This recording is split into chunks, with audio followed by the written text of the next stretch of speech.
सोचिए, एक बड़े युद्ध से ठीक पहले की शाम, जब हर तरफ एक अजीब सी खामोशी है और उसी खामोशी में एक ऐसी बातचीत होती है जो आने वाले कल का पूरा इतिहास बदल सकती है।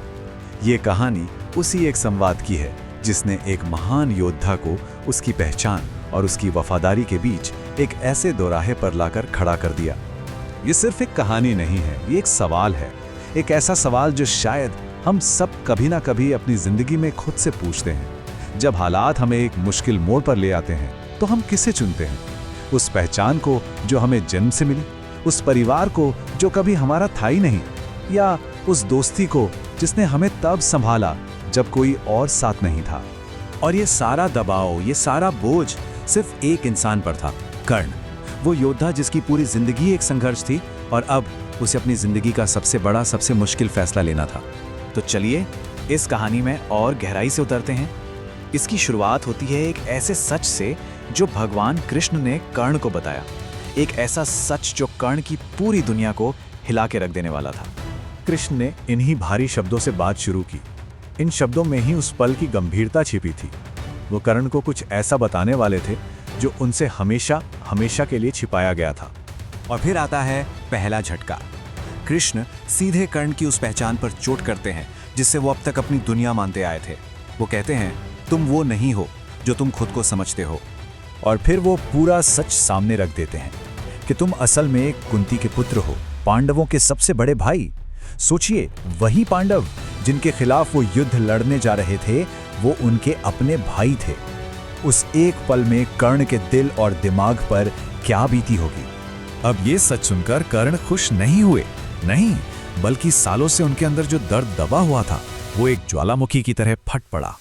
कर्ण के इन शब्दों में गुस्सा था, दर्द था और एक गहरा ताना भी। वो पूछ रहे थे कि जब उन्हें एक पहचान की सबसे ज्यादा जरूरत थी, जब पूरा समाज उन्हें अपमानित कर रहा था, तब ये सच कहाँ था? तब उनकी माँ कहाँ थी? कृष्ण उन्हें समझाने की कोशिश करते हैं, उन्हें उनका असली हक याद दिलाते हैं। वो कहते हैं कि तुम सिर्फ भाई नहीं बल्कि सबसे बड़े भाई हो जिससे इस सिंहासन का अधिकार है। पर कर्ण के लिए भाई का मतलब खून के रिश्ते से कहीं ज्यादा था। उन्होंने तुरंत उस इंसान को याद किया जिसने उन्हें तब अपनाया जब सबने ठुकरा दिया था, उनका मित्र दुर्योधन। दुर्योधन ने कर्ण को सिर्फ दोस्ती नहीं दी, उसने उन्हें वो पहचान दी थी जिसके लिए वो तरसते रहे। और यहीं से ये कहानी अपने सबसे अहम मोड़ पर आ जाती है। कृष्ण कर्ण के सामने एक ऐसा प्रस्ताव रखते हैं जिसे ठुकराना किसी के लिए भी लगभग नामुमकिन होता। अब सवाल ये था, क्या कर्ण उस प्रस्ताव को मान लेंगे जिससे उन्हें राजपाट, सम्मान, परिवार, मतलब सब कुछ मिल सकता था, या वो अपनी दोस्ती निभाएंगे? देखिए, कर्ण को दो दुनियाओं के बीच चुनना था। एक तरफ था हस्तिनापुर का राज्य, पांडवों का साथ और वो सम्मान जिसके वो हमेशा से हकदार थे, और दूसरी तरफ सिर्फ एक दोस्त से किया हुआ वादा, एक ऐसी वफादारी जो उनके वजूद की बुनियाद थी। कर्ण का जवाब बिल्कुल साफ था। उनके लिए ये लड़ाई सत्ता की थी ही नहीं, ये लड़ाई तो अपने वजूद की थी, अपनी पहचान की थी।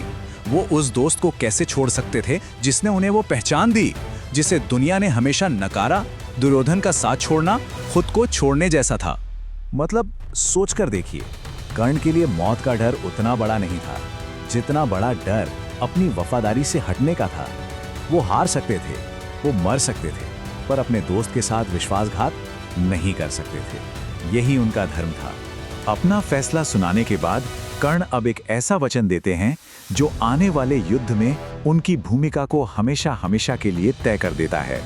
कृष्ण जानते थे कि कर्ण का फैसला अब नहीं बदलेगा, तो उन्होंने एक ऐसा रास्ता निकाला जिससे होने वाले विनाश को थोड़ा कम किया जा सके।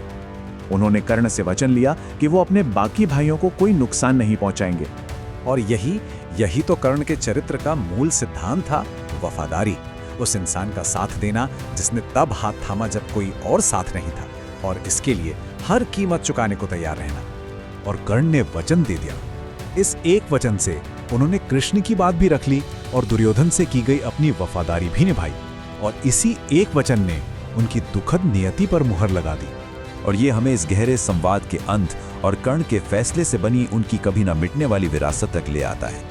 ये बात शानदार ढंग से दिखाती है कि कर्ण ने अपने रास्ते को पूरी तरह से अपना लिया था। उन्होंने जीत के ऊपर अपने सिद्धांतों को चुना, अपनी वफादारी को चुना। तो अंत में क्या हुआ?